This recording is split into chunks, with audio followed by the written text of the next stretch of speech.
Good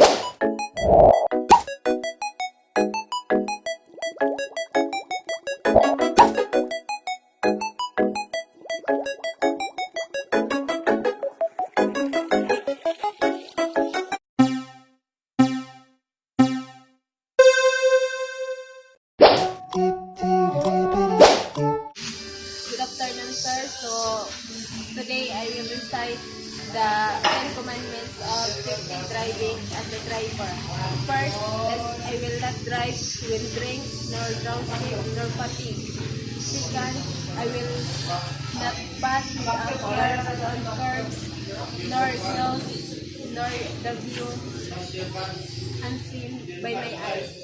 Third, I will not violate speed laws nor exceed speed limits.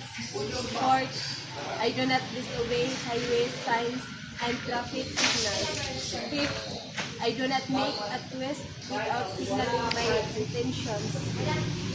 Sixth, I do not accelerate my speed at school, playgrounds, hospital, and other dangerous zones. 7. I will not be careless when crossing at intersections. 8. I do not glare my headlights on approaching cars at night. 9.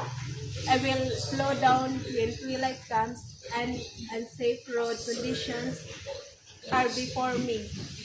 And 10. I will be courteous and respectful of the rights of every driver and pedestrian.